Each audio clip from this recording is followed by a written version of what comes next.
Em nome do Pai, e do Filho, e do Espírito Santo. Amém.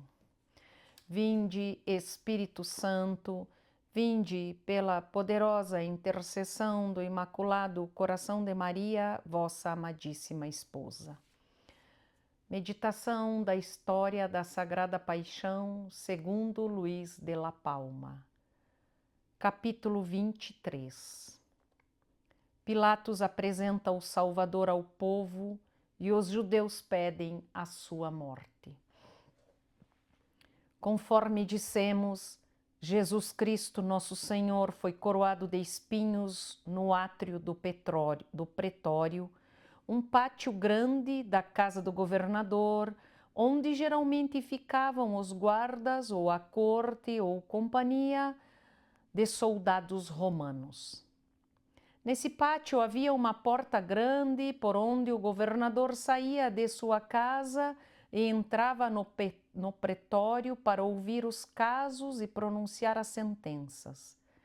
Havia também uma porta que dava para um estrado, que estava levantado com algumas grades sobre a praça. Os sacerdotes, os escribas e os fariseus e todo o povo congregado permaneceram nessa praça, pois por causa da Páscoa não queriam entrar no pretório. Alguns demonstravam estar satisfeitos com os maus tratos que os soldados infligiam ao Salvador e outros queixavam-se porque demoravam para concluir o julgamento e sentenciá-lo à morte. Pilatos saiu de sua casa para o pretório, desejando encontrar alguma forma de conter o ódio e aquietar os ânimos dos judeus, e a sua presença deu fim ao jogo tão pesado que os soldados faziam com o Salvador, os quais, dispersando-se, deixaram-no sozinho no meio do átrio, de onde o governador pôde vê-lo bem e compadecer-se. Ele tinha certeza de que os judeus teriam o mesmo sentimento ao olhar para Jesus. Por isso, ordenou-lhe que o seguisse e saíram para o balcão que ficava sobre a praça, à vista de todo o povo. O Senhor saiu, seguindo o governador, sem as vestes, cruelmente açoitado, com o corpo ferido e chagado em muitas partes, marcado pelos golpes, e nada havia sobre a sua carne, além do trapo velho que os soldados tinham colocado nele.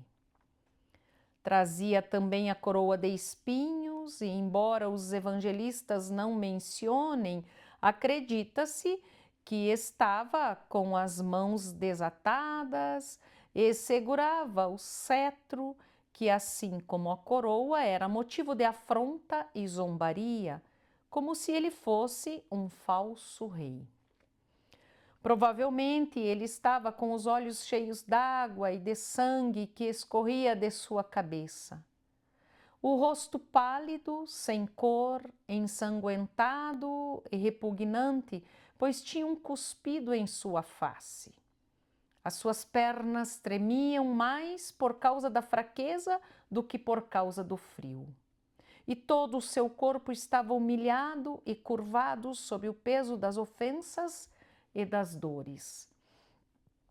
Pilatos, tendo ao seu lado Jesus em condições tão lastimáveis que até mesmo as feras se calariam e se compadeceriam ao vê-lo, e os corações de pedra se enterneceriam, disse em voz alta aos judeus: Vede, eu vô-lo trago aqui fora, para saberdes que não encontro nele motivo algum de condenação. Como se dissesse, obrigaste-me a castigá-lo assim, eu vô-lo concedi, agora deveis atender o meu pedido e deixá-lo com vida. E olhando novamente para o Senhor, indicou-o com a mão e lhe disse: Eis o homem. Desejando que eles se compadecessem tivessem a certeza de que ele não tentaria ser rei novamente. Essa era a força daquelas palavras. Esse homo. Ó mau juiz, o mundo não viu outro como tu, que mesmo confessando pela terceira vez, que depois de examiná-lo não encontravas nele razão para que fosse castigado. Castigaste-o, e mesmo conhecendo a raiva de seus inimigos, acreditastes que apenas ao olhá-lo se compadeceriam. Ó anjos do céu, que estáveis presentes nesse espetáculo, ajoelhados e prostrados, referenciando aquela santa humanidade e confessando que o vosso amor era como o gelo, se comparado ao fogo aceso da caridade do Senhor. Se pudessem ver-nos com as mãos cruzadas, confessando que somente por causa da vontade e mandamento do Senhor as mantinhas atadas, para não vingar as ofensas que ele recebia. Ó povo judeu, antes escolhido e agraciado por Deus e agora justamente reprovado e rejeitado por ele, como ficastes tão cegos e com o coração tão endurecido? Já que imputastes a um juiz profano e gentil a causa de Jesus, por que não vos sujeitais ao seu parecer e sentença? Já que fechastes os ouvidos à voz de Deus, poderíeis abri-los ao menos à voz de Pilatos, o qual do alto e na presença do próprio Salvador, para envergonhar-vos e para que vos compadecesseis dele, vos disse: esse homem, vede o homem. Vede aqui o homem que acusais. Este é o homem que entregastes e que talvez não o reconheçais por causa do rigoroso castigo que recebeu. Vede se há razão para que empregueis tanto furor contra ele. Vede este homem. Ele não está resplandecente como um rei, mas sim sobrepujado pelos opróbrios. Se tinhais inveja dele como rei, compadecei-vos agora, que se vê tão miserável. Estejais certos de que ele não mais se lembrará da palavra rei, que vos custou tão caro. Ele foi humilhado, açoitado pela justiça, coroado com espinhos, vestido com um trapo, desonrado de todas as formas, ofendido com 1000 invenções de injúrias. O que mais pedis? Alcançastes muito mais do que pudestes desejar e pensar. E eu, por respeito a vós, fiz muito mais do que gostaria e do que pensava. O castigo e a ignomínia foram tão longe que já basta para cessar o vosso ódio, conter a vossa cólera e moderar a vossa inveja. Quem poderia imaginar que a autoridade do governador e a presença do Salvador não convenceriam o povo? O que aconteceu foi o contrário, pois os chefes dos sacerdotes e os membros da sinagoga, que deveriam fazer o povo voltar a si, eram quem atiçava e assoprava o fogo do ódio e da inveja contra o Salvador. Eles, ouvindo o que Pilatos dissera e compreendendo a sua intenção, esqueceram-se de sua autoridade e da clemência que o seu ofício exigia, e na praça cheia de gente começaram a gritar: crucifica-o, crucifica-o. Como se dissessem: fizeste bem até aqui, agora, mas conclui o processo, pois ele merece ser crucificado. Essa resposta surpreendeu Pilatos, pois ele não teria saído do pretório para argumentar pessoalmente com os judeus em um lugar tão público e nem colocaria em risco a sua autoridade se não estivesse convencido de que, ao verem o Senhor, né, nesse lastimável estado e ao ouvirem os seus argumentos brandos e corteses, os sacerdotes ficariam desmoralizados e ele alcançaria o que pretendia do povo. Mas, ao ver a obstinação dos judeus, ele ficou impressionado com sua dureza e enfurecido por sua descortesia e também porque todas as suas tentativas tinham sido inúteis. Irritado e com desdém, sem outra opção, e enfadado, disse-lhes: tomai-o vós e crucificai-o, porque eu não encontro nele motivo de condenação. Como se dissesse: por acaso sou obrigado a condenar um inocente por causa das vossas gritarias? Por acaso quereis vingar por minhas mãos o vosso ódio e que eu seja um instrumento para satisfazer a vossa inveja? Não será assim, pois sou o administrador da justiça e não serei o autor de injustiças e desonras. Sou juiz para castigar os culpados e não para ser verdugo de inocentes. O que fiz até agora não foi para castigá-lo, mas sim para livrá-lo de vossas mãos, pois acreditava que encontraria em vós algum sinal de humanidade e misericórdia.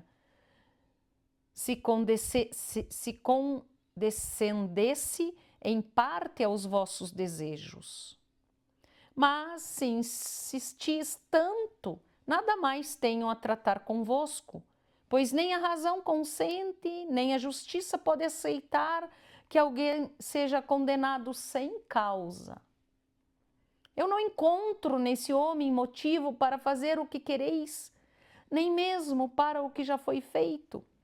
Se vós o encontrais, tomai-o e crucificai-o, mas que seja por vossa conta e risco, e que vós mesmos vos justifiqueis a quem vos pedir contas por tão injusto homicídio.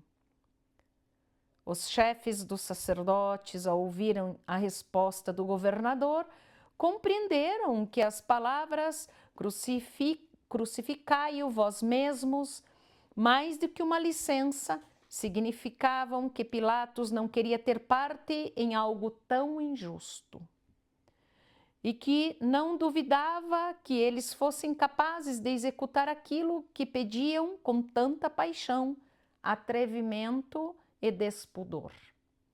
Então, para demonstrar que tinham ficado ofendidos por essas palavras e para confundir o governador com outra acusação, disseram: nós temos uma lei, e segundo a nossa lei, esse homem merece morrer porque se fez filho de Deus. Como se dissessem: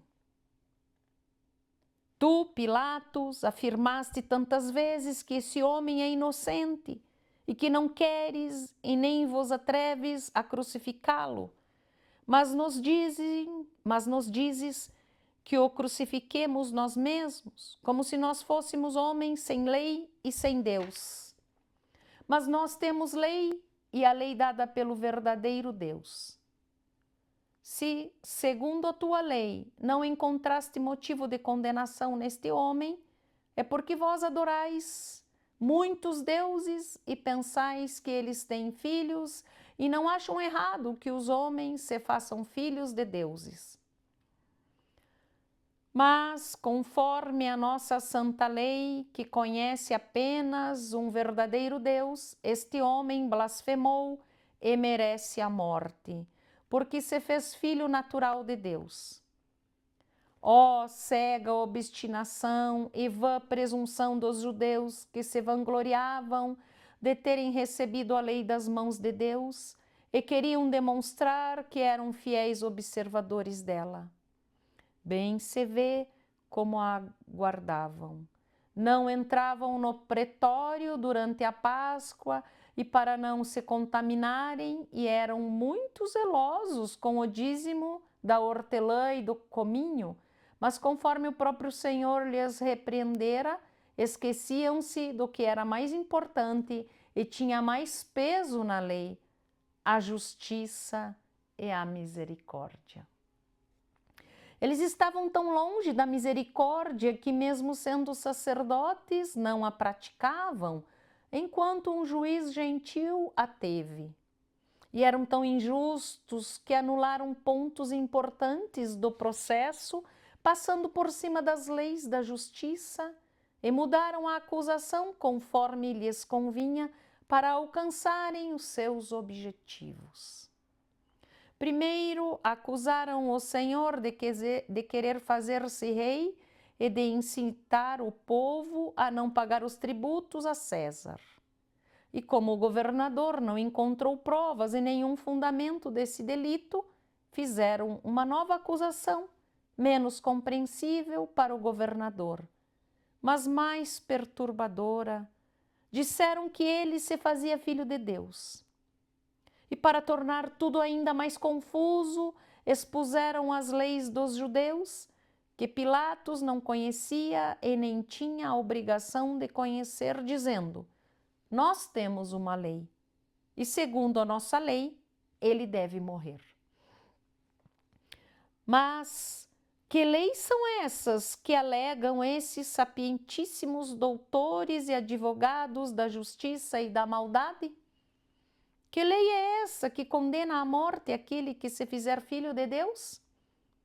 Certamente não é outra senão a que está no capítulo 24 do Levítico, contra os blasfemos, na qual Deus ordena que aquele que blasfemar o nome de Yahvé deverá morrer.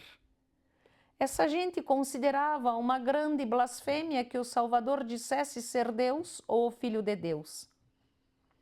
Por isso, quando quiseram apedrejar o Senhor, ele lhes disse: fiz muitas obras boas durante o tempo que vivi convosco. Por qual delas me apedrejais? E eles responderam: não te apedrejamos por causa das boas obras, mas porque blasfemas, e tu, sendo homem, te fazes filhos de Deus. Gente cega e perversa, se esta é a blasfêmia cometida, por que pedis a morte dele agora e não o apedrejastes então? Como diante de uma breve defesa ficastes imobilizados sem saber o que responder? Quereis atirar agora as pedras que mantivestes nas mãos, agora que ele não se defende, e quando nem mesmo o governador compreende os vossos motivos? E se ele merece morrer por causa dessa blasfêmia, por que exigis a morte de cruz, se a lei ordena que morra apedrejado? E quem blasfemar o nome do Senhor seja castigado com a morte. Com pedras o cobrirá toda a multidão. Vós sois testemunhas de que por esse mesmo motivo que considerais blasfêmia, quisestes por diversas vezes apedrejá-lo. Que furor é esse que agora vos incita a submetê-lo à justiça secular e a pedir para ele, com tanto empenho, a morte de cruz? Se a vós, conforme dissestes, não é lícito condenar alguém a esse gênero de morte, por que considerais lícito pedi-la? Se o acusaste por um delito que merece a morte somente segundo a vossa lei, por que pedis outro gênero de morte diferente do que ordena a vossa lei? Não há entre os romanos lei que condene por essa blasfêmia e quereis que ele seja castigado com uma pena que a lei romana determina? Tudo isso demonstra a cegueira dessa gente que com tanto ódio e soberba gritava: nós temos uma lei, e segundo a nossa lei, ele deve morrer, porque se fez filho de Deus. Mas assim como Caifás, que sem saber o que dizia, profetizou que o Salvador deveria morrer para que não perecessem todos, assim também os sacerdotes, sem o saber, disseram uma misteriosa verdade. Primeiro, de fato, a lei fora dada por Deus. As suas profecias, reveladas e ditadas por Deus, e os seus sacrifícios ordenados por Deus. Também era verdade que o Salvador afirmara muitas vezes ser filho de Deus, mas com isso não blasfemara, não ofendera e nem se apropriara do que não era seu, porque de fato era Deus e filho de Deus. Ele também era um homem por nossa causa, e era um homem justo e santo, sem culpa e nem pecado. E como tal, conforme a lei haveria de viver e ser honrado e adorado por todos.